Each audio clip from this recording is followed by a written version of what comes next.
Mbote balandi ya www.congolocolenews.com to monani lisusu na numéro ya sika ya émission na bino vue d'ici vue d'ailleurs émission oyo ezali kolobela ba sujet oyo ezali à caractère social lelo toye kolobela thème moko basi apoto ba bengaki na numéro ya www.congolocolenews.com bazali ko se plaindre pour ba mibali na bango à chaque fois bazali ko ya vacances na Kinshasa bazali kozwa ba relation amoureuse na ba fille à Kinshasa et puis ba relation wana ezali ko sala ete mabala mingi na poto et koti mobulu pona ba fille à Kinshasa basi ya poto ba siliki makasi ba tomboki ba fingi ba fille à Kinshasa yango wana ba fille à Kinshasa pe na ngambo na bango ba moni ete bakoko tika likambo boete yango bango pe ba ye na nzela ya www.congolocolenews.com ba répondre basi ya poto na likambo yo basi ya poto bazali ko se plaindre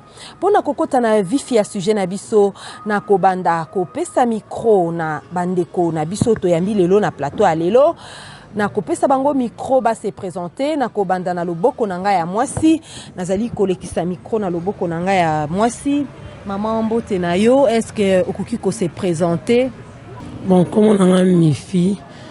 bon nazali et mwasi kana katandako mwasi na katandako. Merci maman Mifi, pour que ça micro na passé na maman, Moussou se présenter. Merci pour la parole maman. Comme nanga Kati Ekanga. Naza esthéticienne. Ngam na bongisaka basi unyo surtout ya Kisasa wana bomona kawana. Yes. Ya solo maman Kati ndinga lobi soki bozali komona chinyo yo na bandi bozo sepela lango chinyo yo mutasalinga ngo ezali maman Kati. Na pesi sikoyo micro na loboko nanga ya mobali nazo pesa na maman se présenter pe comme nanga madame Nicolette Mokala ngape naza esthéticienne to coiffer ba fille à Kinshasa na bino pe ya poto soki boye awa. Merci beaucoup na bandi bolandi ndenge bande kona biso ba se présenter motuna nanga ya yambo ezali boye na kati na bino nani asa sala azwa relation moko amoureuse na mobali moko auti poto aye Kinshasa. Bon ngai na kutana na kawana te pe nasepela na ngote na mona ngoza ka bien te ezana bato balingaka ngo menga nasepela na ngote osepela na ngote pona nini po baza pe mibali mo akoko ya pa sepeli na yo yosko osepela na ngote na ndenge nini explique-toi. Bon nasepela na ngote kolobake bon namona ka mibalo ba utaka poto ne ba yaka a bazana ba engagement mo batika kuna soka ye ana Kinshasa et que a déranger yo lingi peut-être aye ko satisfaire posa na o yakanga longtemps kuna na poto ne bango balobake basi ya poto ba pimela ka bango ba posa o ezaka ya bango yo ba ka kobimisa ngo awa yango nga namona ke so ba sali wo zaka ko sakana biso nga linga ngote pona bon. Merci maman Nicolette, maman Kati. Est-ce que aussi au contracteur relation moko amoureuse na mobali moko auti poto? En tout cas bon non nakutana nangote. Nakutana nangote. OK, merci. Maman Mifi, ekoko yebisa biso oso lingana mobali moko auti poto. Atiki mwasi na ekuna ayawa azio lokola Elkin. Tena nakutana nangote. Ya solo bolandi ba réponse na bango nyoso balobi ete nan bakutana na bango te. Siko ndeko maman Nicolette. Basi ya poto bazo tomboka. Balobi ete ba foyer na bango ezobeba. Ba fia Kinshasa bazo panza mabala na bango, mibali bazo linga plutôt mibali bazo linga ba fia Kinshasa, mabala na bango ezobeba. Omoni ndenge nini na likambo oyo. Wana siko na ebite soki réponse na opesa po bango so ba réclamer bongo faut ba bana retour na mibali na bango pourquoi ba sala kango ezana makambo belé bomba mika entre bango na mibali bango na poto sala ki mibali ba ya awa ba sala ka buzo bana ba sakine bon koloba ke eza ba signer so pété ba linga kango eza pe misoso ba sala kango nanko bo ba sona pe o bazo déclarer ana bango pe ba uta ana Kinshasa bango pe ba sala biloko wana ya omuntu ki ba banga ka pe ba sala ngo bango pona ngana moni oloko réponse yango wana.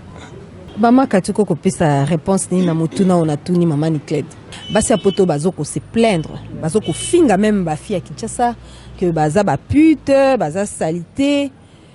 bazolinga mibali na bango so baye vacances na kin ba foyer na bango ezokota ba trouble okoko pesa anonini na motuna oyo. Merci pour la parole. Bon, pour nanga na koloba ndenge baza ko se plaindre ndenge biso ba fille ki chassa to zoka mibali na bango. Bon na ko répondre bango na moi mokuse. Mibali wana o bango balobi wana bazalaka awa na Kishasa. Ba fille wana pe ya Kishasa ya poto wana bazoloba bazalaka pe awa. Bango baye ba peke mibali na bakenda wana bakenda ndeko luka pona basi na bango o bazaka na Kishasa awa. Ouais, pona koloba. Mibali wana bakenda koluka pona basi na bango o batika wana Kishasa. Biso tozoka mibali na bango te. Pona koloba yango wana.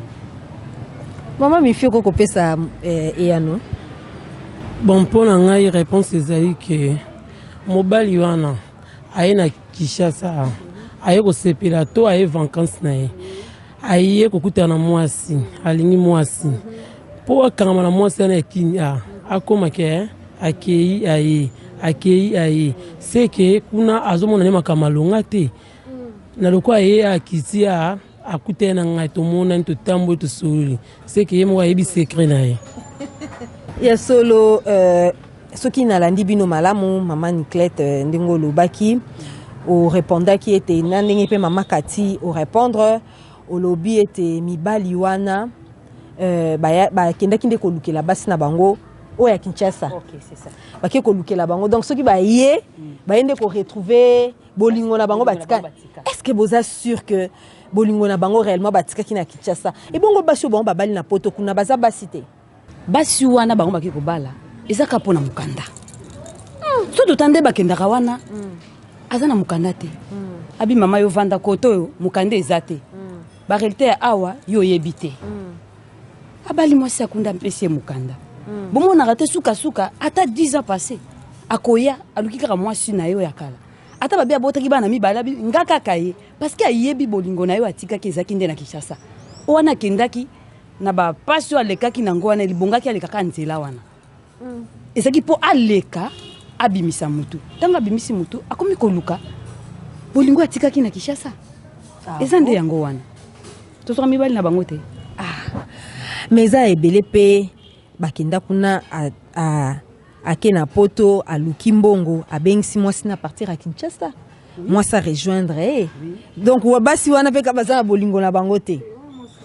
o wana nde soki eke mobali ake poto abengisi mwasi na ke o mwasi na nde yo wana nde koto wana nde na boyi te soki mwasi na déclarer bon koto na za la raison mais ayeba ke mibali soto généraliser bango ezalaka pasi po bakanga motema kovana na mwasi moko soko mo mbala bini bana mingi za akeko sepesa pe misu na epe mais akozonga soki oyo monika benga ki okendaki oyo yondeza kem oyo bazwaka na poto kuna ezaka ya bango te batika na bango na Kishasa ya solo wana sikoyo mais likambo ekomi mobulu oui bon nakolo batika kabasi na bango na Kishasa siko elzaka nini soki o babengaki ye na poto abandi ko réclamer makam oyo c'est kalandi comportement ya basi ya kuna ya kopimela mobali baposa na ye ko manke mobali comme kuna balobi mwasi nde mibali te zande basi mboka mwasi alandi comportement ya basi wana awana nde akomi kolela mobali pa komoluka susu ya koto ya Kishasa ozomona ezande bongo kutu balobi lisusu ete bafia Kinshasa bozo koma tina niveau ya kobwakela mibali wana bochela bango bazakala po mibali wana donc regard na bango koma kaka focaliser na bino awa bomoni ndenge nini na likambo mama mifi na pesio maloba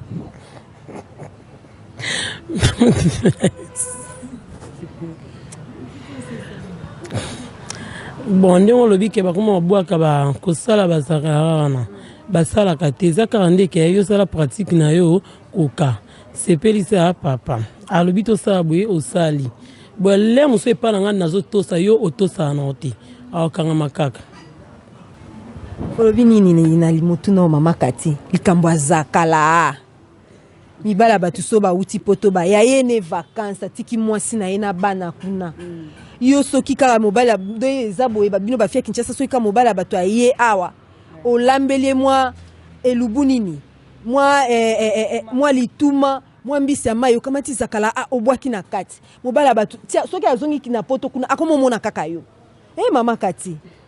likambo bakinoise bazo sala oyo basi ya poto bazo lela olobi nini. Merci ma mimi. Omoni baso babi batia zakala ezaka pe ya solo bazaka ba owana bazwa bakuya mibali basi ya poto babotola bango mibali yango bango pe bakoma na kanda babi soki kaka bakiti akwei na nzela nanga azana zakala ya solo ya inda mabe zakala mama Niclette pona nini boye bino bafia Kinshasa botika mibala batu kimia te kotiela bango bazakala mibali wana bakomi soka donc soka bimina o esili mabanzo kana na Kinshasa olobi nini. Bon nga vraiment bazakala bon eza solo toyoka ngo afi basala kama eza nonka bolingo kaka soki mobala sepene na yo akangami na yo sonzo amoni makamala mpo bolingo za non respect bafi ya poto basami ba impoli babanga mibali na bango te monde yoka ba yeba da droit na bango kuna na poto ndenge ezalaka basoutenaka bango ya moni mingi basa respect envers mibali na bango te bolingo to mobala moni kozo respecter ba neso to singo sala kisimo mayeza pe ka yango na ti mbala okanga na ata biso na Kinshasa awa ezalaka soki moto za impoli mobali akopima libanda ozande monde bamba donc zakala ezalaka nango mais ba ke mingi za respect ne faut za on pas mobali faut que mobali na place na ye motuna na ngai ya misato ezali boye basi ya poto balobi bino bafia Kinshasa boza salité en tout cas balobi en tout cas c'est la poisse boza salité bosukola bien te et puis bozo kufela mibali na bango pona biloko bayaka nango bozo landa bango pona ba bien matériel bayaka nango en plus boza salité boyebo sukola te boza solo moi écoute na loba makambo ebele ezate. Maman Mimi, merci pour la parole. Okoko talanga na ndenge na lati banda likolo tina se banda likolo tina se boso mama kati nazu yango na poto te nazu awa na Kinshasa mibali na bango bayaka neloko nini eloko nini mibali na bango bayaka nango bape na mbongo te mibali na biso baleki bango na mbongo mais oui mibali na biso ya Kinshasa baza na mbongo balukaka makasi baza na mbongo koleka mibali na bango bazoya bazomona nde babatozo sala musala wa bandako ezotongama ezaka bata poto te baflato bango bazolala wana eza ya banani eza ya mibali na biso ya Kinshasa na misala na bango bazotonga baflat o bango basomi mapangu te bazoya kolala na baflat wana so babi biso toza salite mibali bazolinga biso ndenge nini bango nde baza salite pota kuna na poto basaka ba maquillage biso tosala te nga naza na tana nga ebele na lamuki na tongo na bongami pe tano ki musala nga na bongami na tie maquillage nanga mais bango batiaka te ana tan wana te soki nde alingi akita Kinshasa ndaki koluka salon moko boya dépenser mbongo na ye atali ti aya aye kosaki bomona ye mais non nga soki lelo na bina kota salon na koti lobi kuna na koti mpona za na mbongo nanga mais oui bango baza na eloko te biso toza salite bango nde baza salite mpo bakotaka salon pamba te bakotaka soki baningi bakita kinao mais biso lelo lundi na koti mercredi na koti dimanche na koti so toza propre bango nde baza salite bana eloko te mbali bango baza na eloko te biso nde toza na eloko parce que toza kobeta mutu tozoluka epai nyonso tu toluka ba toza nango toza na bandako bango baza kolalaka awa bango baza na eloko te. Ya solo merci maman Kati pour la réponse na yo. Maman Niclette koko baksani na mutuna o. Merci pour la parole. Ga mutuna na lobby. En tout cas koto wana vraiment nga na seki. Parce que biso to zora tana biso ya kobongama. Bango en tout cas na intimité hein. Ata 30 minutes ko kota ta ko zo ben. Zéro. Pour mon bel histoire epi muto a salité aye lelo lobby ya suscité. Pour mon bala kanga maso ya kaka seka mon makalonga. C'est que yonde kotono za yondo za salité solo. Ya solo wana. Eza bisote parce que mi belle on peut oya bon ya poto. Et le côté babiloko so bazora oyo solde so bangi ba ya Kinshasa bazu ba solde mundela buaki ben non bakuta na pe ba mo ba kamora en tout cas ba la kin vraiment biso concerné to yeba kala Kinshasa nzora ne rien. Ba comment que tout en apenza alati ba beti même griffe. même griffe donc oyo ya na solde mais yo sombi o Chine wana otopesa bango Chine pas topesa pe biso donc to beta tina morte complexe wana ezalaka kutu teza bloka kala eleka kala même mibana biso awa baleki ya poto musika ba wana kutu balongola bango monde baza bata solo salité po biso to beta ka pena bien saleli mai na yo donc kisite loko te mai solo tsaka moi c'est propre donc bake na musika te bango monde baza bata solo salité wana bango propriété na ba ko laksana ki chassa et loro morte na poto na loro morte zéro po ba fille na bazolo bango pe ba utaki awa bazalaki bata salité ne yango lo moni ke bake ko lobela na poto bon eloko oyo salela kaseke yokanisi bato nyonso to bazaka nango nzoka nde ezaka yo mondo otikaka na Kinshasa okati na poto bonga me obongi te ezaka ka ndenge moko mais na moni boye na tunisu motuna boye mais basu wana peso bazoko se plaindre quelque part ba na raison soki bazoko mitungisa nde ba fia Kinshasa bakomi kotambwisa mibali na bango motu baza na raison ani baza na raison te makati ya solo wana bongo biso atozo mitungisa po mibali na biso bakenda kuna o bakenda po balukela biso kuna o bango bazwa po na mukanda bazoluka ndenge ya ko divorcer po baya ko rejoindre biso biso nde toza na raison ebele parce que mibali wana baminde soki nazwi mundela yawa nazwi mundele wande alobi azwaki mobali nanga po mundela aza ate mais soki aza mwindu lokola ngai aza ya ngai yebake atikaki ngai awa aluka po abenganga na kende to sepela bon mobala ngo ya ye nazweli na place nini mami ata yo moko talelanga na likambo tozwi bango na ndenge nini so basepane biso pe tozolela ya biso mama mifi okoko bakisa nini ngana bakisi kaka mobali wana nde azwa ya ngai me nga nazwa na ngai ya ye te mpo na propriété bango nde baa basali te soki atie kisi na mai te basepela nete me nga mai ya pompe kana toki na nga moto aso amoi na koti dushe na sokoli mobali akangami na nga nga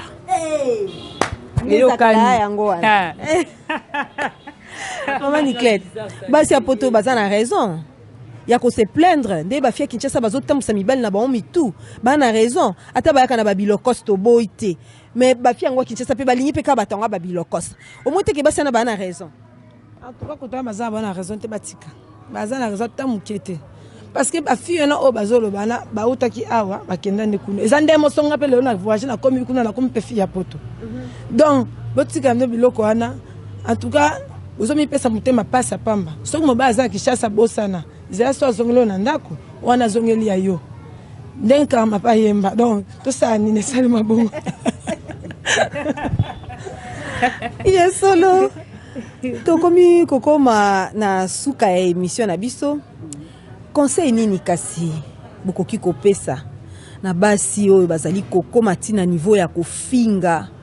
soka yoki mobali na ye azui relation moko amoureuse na ba fille Kinshasa kofinga même na téléphone kofinga n'importe quoi kofinga ben sanité conseil ni boko kopesa na basi wana na bandi na o mama mifi bon pona ngai kofinga eza mabe pona ngai vraiment kofinga eza mabe makasi yo luka oyeba mabe euti wapi zalaka na mobali no ningo zalane so mono sala mabe sika mombu mobala droite jusqu'au salaka oyo salaka zalaka oyo zalaka yo nde samia na nzambe na yo c'est confier pona nini likambo ekomeli ngabo mobali nga komi boye pona nini yo monde luko yeba mobali nga bimi bwendenge nini akomi bwendenge nini bolingo nga koma kovanda wapi suite ya comportement na ngai nga monde il faut changer na so nazo tambola bien ti na droite monte na mobile nga sko fona lukana yeba na tambola bien na sa makambo ya lingi po azalaka ya yo soko zo sala pe ya malamu te ozo to sate balobi sarabu yo sa no bu balobi vanda yo telemi nao e simba te awaka makana muto mama kati okoko loba okoko pesa conseil ni na basi ya poto. Merci pour la parole. Pour nanga basi ya poto, en tout cas, n'habite bosambela raté. Kuna bosambela raté. Éducation yango botika o ya bino bato moyindo bokamate ya mindele botiena mitu. Yango bozolela ka tangu nyonso. O mobali na ngai, o mobali na ngai. Boye ba nzambe te. Soki ozomona na kati ya libala na yo. Tolio mama no apesa kayo avokende lipoto wana na ndengo zwaki libala wana. Tosa yango soki mobala mona lokwa bimimwa libanda o nini ka ndenge mama mifia otoloba tala likambo ekomi ndenge nini po ya nzela molili pe ezali ya normal suite ba comportement yo mwasi peut-être on te bimisa ki papa libanda mususu pe ya molili ezali ba mvute yo po libala ne beba mobali akende ozomona conseil ba mana yo apesaka yo tango mataka aéroport anjili wano kendaka na libala mukolo balaka conseil ba pesaka yo nde yango tosa tika ba comportement ya basi ya ba poto kuna mindele kuna zwa oya bino bato moindo oya basi bato saka mibali tango mobala lobi a yango wana tango mobala lobi b yango wana ona kopesa otoli yango wana zongisa makanisi na ona Kinshasa place ozalaka place okolela comportement nini obo ozalaka nango conseil ni bazako pesa bino po simba libala na o malamu po bino kuna bokoma bolati pe ba pantalon lokola mibali makamuni surtout communauté ya mibali yango bozolelaka tout le temps mais zonga na kati ya mboka na yo ya bokoko bisiko zalaka makambo ezalaki awa nde mema kuna nde otama malamu bali na yo autika ta mokolo moko te conseil na ngango. Merci pour la réponse na yo na bandi basi ya poto bazolanda pe bako prendre bonne note na conseil oyo mama Niclette conseil ni noko pesa na basi ya poto bazo koma tina niveau ya ko finga ba kinoise que bazo zo mibali na bango ko finga n'importe quoi conseil ni noko pesa la conseil na pesa kaka ko finga ezango e résoudre nango ba problème te. Au contraire, quand ils ont fini, mais ben, monsieur, ce qui a monique, yo moi sanda ko bani ko déborder ko n'importe quoi, monsieur, ce coup de kim se sont bal pemben. Donc au fini na note, yo fan son bal na note, au tout na ce qui problème ezani, dialogue ezana on est important dans le bala. Tout le mobile na so problème ezali. Oui, ezami ben monsieur ata problème ezate boza no kimia, aluki kaka bo kami sur le banda, mais wana ko landa ngote, yo talela oya yo. Sambe na nzambe na yo, so que ezana nzaya mabe, akozonga. Mais ceux qui ont un dengue, c'est normal. Yo tika kaka temps akotika nae. Pesa temps nous conseil parce que au yebite nini o comme le lobby. Mais au finga na ezabiente po biso beto ko sepela na ngote. Ndenge mo peso yo fingi biso awa. So ngape na zongi se biso to fingi. Est-ce que o sepela na ngo? Ezabiente. En tout cas na o sepela te faut tika makambo wana ezabiente. Mibali na bino bezabe mito baka mibali ngo ba utaka ka awa. Tozalaka biso na so awa ezala na bino na biso musu pe tozalaka pe bambanda to yebite yango la ko finga ngo société tika makamana conseil na ngaza yango na kaka dialogue le kinyonso faut faire son bali côté yae tonzo kene Kinshasa oyeba ba fia kisa donc tika mbana na boka nzambe ata ene ko mona amona na banzete amona kaka yo mondo tika likuna yango lo na senga kaka yango na mais na kokipe ko bakisa boye bongo siko conseil ni bo pesa pe na bafia Kinshasa oyo bazolinga mibala bato bazo utapoto ayebi peke mobala nazane marié malinka cha mutu to boite basi apoto nde bazofinga bafia Kinshasa eza mabe wana tokoki tokokipe ko encourager ba kinoise te na makambo bazosala ya kolinga mibala bato o bazo utapoto conseil nini pe to pesa pe na ba biso moko pe na ba fia Kinshasa o bazo bundisa mabala ya baninga. Bon conseil na pesa ka ba fia Kinshasa en tout cas na ba o basala kango eza bien te parce que dignité en yo mo peso beba pour moi si tant yo za fermeté o sa bilinga linga olinko yo ka mutauti Angola te o tipo te surtout Angola po bana Angola kunde ba lekama ya poto na mbongo wa bana balinko yo ate so yandi yo muta poto zaka po basola ba parfait yo tikele mais yo ne mo so samba ezelengite yo mwasi bala poto ebike wana soki na utina na bombele mo ba parfait mo bodi mo na pesie ezelengite po na bafia Kinshasa faut kotika makambo na soki bozana ngo eza dinte yango to finga na poto soki to sala ngo te to to finga mapete so to finga eza parce que ba fille baza sala ngo conseil na ngaza yango. Merci madame Niclette. Mama Kati conseil ni noko kopesa pe na ba kinoise po na ba kinoise pe bazali o bazo déranger mabala baninga a kutani pe na mobala wuti poto balingani pe na nko basali pe bolingo na nko conseil ni noko kopesa na ba kinoise pe wana eza lokuta te za solo ba fia Kinshasa bazo kisabiso soni mingi eza kaka po na poto te. Même ata awa na Kinshasa muninga avai na mwa libala na ye mobali pe akoko tenga mama mukebo soka azuye amoni lokola o aza na kati ya ndako abima ye nde akota balingi mpe koluka te Voilà. eloko mosusu yango wana bazofingisa biso na basi ya poto balingi koluka te bandeko na nga bana basi ya Kinshasa botika bozaka na mibali na bino ntango bozaka kola te ntango bozaka kola bozaka na mibali na bino te bozaka kola na bango sheri na ngai yo ti boluka te boni kaka ya batu o crio ebimi mobala moto azalaka te non azalaka mobala leta aza te mobala moto azalaka po ntango babalanaka kuna ezalaka ya mibale ya misato azalaka wana te ezalaka nzambe mobala moto azali batika biloko wana mama boluka soki oluki obongisi mwa nzoto na yo okozwa mpe mobali oyo ya yo moko akoya akobala yo en tout cas mpo na nga batika likambo wana yango tozofingisama na poto na ngolo epai yo moye kaka te batika likambo wana baluka nde luka mwa mosala na yo ntango ozosala wana mwa moke obongisi nzoto okozwa mpe mobala malamu akolinga yo mpe apesi yo valeur ntango yo ozolinga koluka te ozokamata okangimaka ozozalaka mibala bato yango tozofingamaka boye totika likambo wana kozwa mibala bato ya poto na ya ngola oki réponse lelo biso toyawa ko répondre bango mais quelque part boza pe na raison na bino basi ya poto ya Kinshasa balekisi basi balekisi bazolelisa ba mama bato awa moye kaka te ya kanisi soki ya koti ya kotambola mutuka wana soki akoti ndako ne komi ya mais ayebi te ndako ne soma makindenge nini Voilà. mobala na pa kendaki poto ndenge nini oyebi te olingi azala te mobala bato azali mwasi mpe bato mpe azali basi ya Kinshasa bokanga makolo boluka mibali na bino moko bokota mabondeli bokende pa mama olange bokende na Jésus renverse nzambe akopesa bino mibali ya bino moko bokosepela lokwa bamosusu mpe basepeli botika mabala bato na kimia réponse na nga yango Mama Mifi okoko bakisa nini? Bon mpo na ngai biso bana basi tovanda nde kimia ya Kinshasa kangama na mobali na moko tambola pe luka ya yo moko ovanda na ye kaka muninga mobala lingi ye avana mobali neti abali atie na ndaku donc yo komi kaka si mobala mutu abali na ye ka yo bazuyo kaka bazo ovanda kana mibala batu ko dembela kana mibala batu yango basa poto bakomi ko sakana biso moi ça c'est jour ko zwinga ika ko bimi na ngai okay na oye otiki ngai dana komi ka ndengo no zwinga obimi oyo tiki ngai bon eza malamu te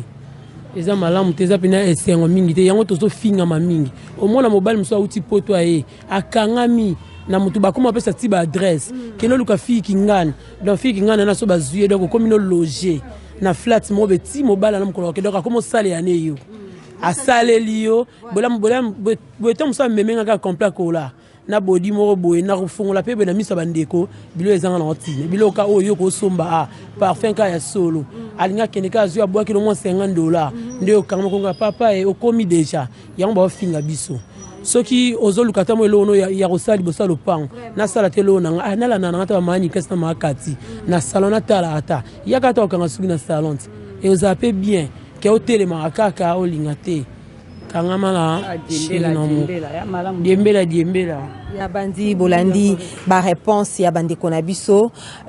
tokomi na suka émission na biso mama Niclette okoko pesa mbote na nani bandeko balandi kolando bazali kolanda o na diaspora nani okoko pesa mbote pe liloba na o ya suka ya liboso na pesi mbote na o ya ngai papa Bruno Mokala na pesi mbote na mama Edwige famille obima ele bwabanga na pesi bango mbote bele na poto pe kuna baze bele nzongani na pesi mbote na bandeko na onos bayebinga obazotala nga na pesi pe bango mbote. Merci Mama Niclette. Mama Mifi opesa nani mbote o azali kolando na diaspora na pesi mbote na chérie na Maris Nkiboma pesi mbote na mama na Jackie ba Monikene ba oncle na ngai ba o baza mboka musika na poto bazola nanga ba mama Kulutu ba mama Leki ba tante ba grande sœur mbote bien. Merci pour la parole. Na pesi mbote mingi na pasteur nanga pasteur Amos Bilolo ozaka na motema na bosanité grand frère nanga propre Edo Chako na mwasi na ye Audrey baza na kati ya Suède na bosanité mama Leki na ngai Jackie Ngongo na kati ya Suède pe grand sœur nanga propre Patricia Bazula ya yo yango wana. Ya solo merci to komi na suka émission na biso nga conseil na kopesa na basi ya poto basi ya mabala mwasa libala faut toujours que se respecter et puis dialogue, surtout dialogue entre mwasi na mobali, ça ne sert à rien ya kofinga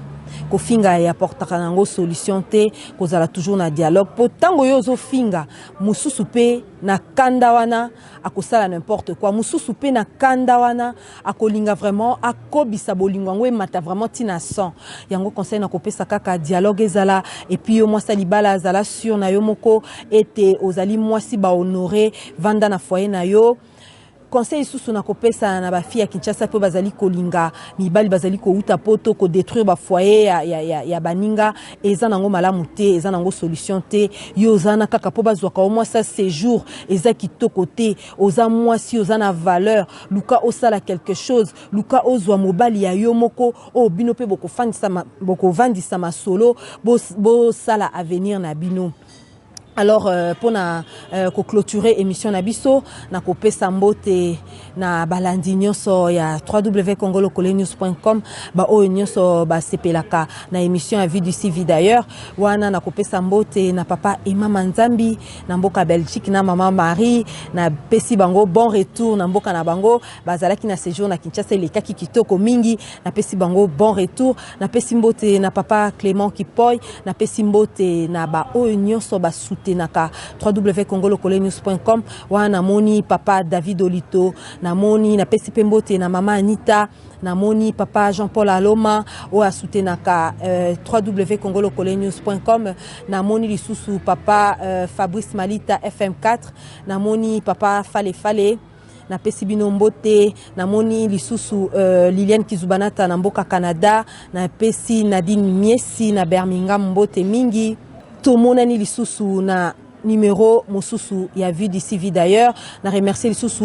équipe Mobimba équipe technique Mobimba ya congolocolenews.com wana na moni directeur de chute Mambetuku na moni Amazon de la presse Gidil Bisengo wazalaki na réalisation ya émission oyo na moni pe lisusu